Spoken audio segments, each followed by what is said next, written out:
Good day guys, welcome back to Mango Invest. In this video, we're going to break down all the dividends that we've earned in the month of January of 2024. This has by far been the highest paying dividend month ever since investing since 2019, all the way until 2024. So we're going to go ahead and click this transactions tab. All right, we'll click the dividends filter and then we'll scroll all the way down to the 2nd of Jan. All right, and we can see the first two companies that have paid a dividend. So LTC, the Real Estate Investment Trust, has paid me $91.50, and the Bank of America has paid me $67.99. Now, the significance of this one, I've recently sold out of Bank of America. So from now on, I won't get any more dividends. I had an equity of say, $10,000 to $12,000, and that just went straight into QYLD.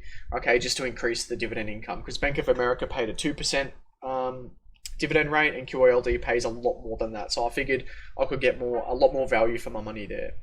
Now, JEPI, right, the monthly paying ETF here, paid me $310.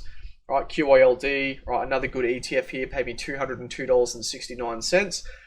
Again, the significance of this one is I've just recently put $21,000 extra into QYLD.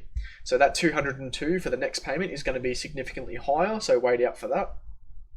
AG&C, I've recently put a bucket load more cash into AG&C. So this time around they paid me $118, although just watch out for the next payment. It's going to be a lot bigger than that. Realty Income Corporation paid me a good $161.10. Alibaba, paying there every 3 months they pay this dividend.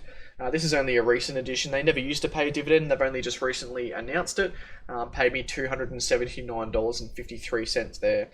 And then we had SPHD, being a monthly paying ETF here, paid me $31.09. I'm yet to put a little bit more money into this one. It does have a good dividend yield of just over 4%, so I'll be looking to put a little bit of extra cash into that one. And then just to end out the month here, we've got QYLD, who paid me $218.69. And as I said, just watch out for that very next payment. That's going to be significantly a lot larger. And the Bank of Nova Scotia, which I still do hold, paid me $164.10 there. So that concludes all the dividends in January. You can start to see in all the dividends earned in February so far. And we'll just head over to track your dividends to quickly see like a bit of an overview of the portfolio and how much those dividends are actually making me. So we've got a total equity of $306,000 USD. We've got a yield on cost of 6.46%, which is absolutely huge. Now the annual income that I'm getting. So just by doing a couple of minor changes, such as selling Bank of America and then putting that money into QYLD and JEPI, we've gone from $16,000 or $15,000 every single year all the way up to $19,000. All right, which is absolutely huge. And then we've also got the monthly average income being just under $1,600 there. And then scrolling down, we've got AG&C, who now pay me an annual income of $4,500. Let's have a look at JEPI, still paying me just over $3,000 there, not too bad. We have LTC Properties paying me just over $1,000.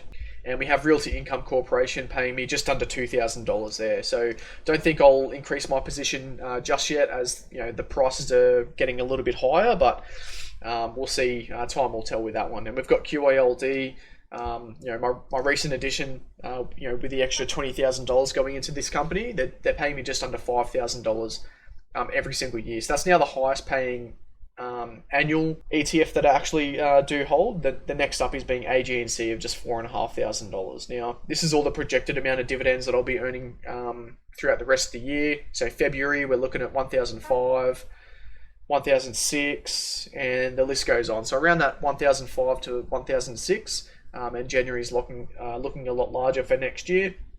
Right, but heading over to the dividend spreadsheet. So if you're new to the channel, I calculate all my dividends through this spreadsheet here.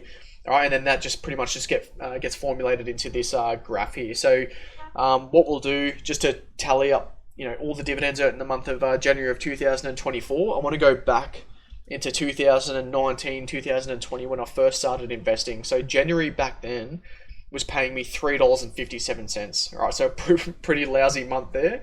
All right, fast forward to 2021, January paid me $242.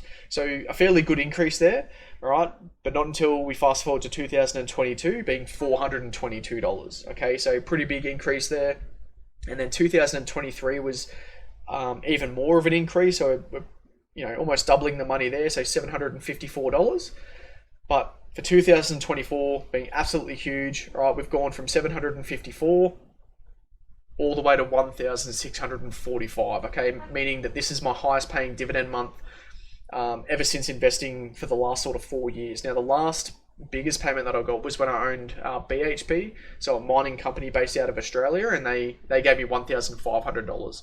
I recently sold them last year just to redistribute that out into monthly paying dividend companies as opposed to twice a year, and that's has what made this a little bit more evened out across the board. But now, doing those recent portfolio shifts with the Bank of America and selling Meta and all those companies there, we've got the higher dividend yield of being 6.4% within the portfolio, and this time around we've got a monthly income of 1,645. Now, this is all US currency, so when we make the translation to Australian currency, you could basically say I'm getting $2,500 before tax just this month alone. And when you scroll down here, you can have a look at the average yearly income. So over the last sort of 4 years, you can actually see that nice linear progression of all the investing and all reinvesting of all those dividends, and you can just see the averages have gotten a lot larger. And same for the average monthly income. So obviously you're going to have your higher months, you're going to have your lower months, but as an average, we're now looking at getting 1,100. Although Track Your Dividends has forecasted that we're getting $1,500 to $1,600 every single month in US currency just for dividends alone. Okay, well, that basically concludes the video. If you did enjoy this video, make sure you like and subscribe to the channel. It really helps out. And if you did want to get a free stock when signing up with Stake, you can use my referral code here. So you'll get a free stock and I'll get a free stock. So it's basically free money just to kickstart your investing journey. So why wouldn't you do it? All right, as always, guys, enjoy your day, and I'll catch you in the next video.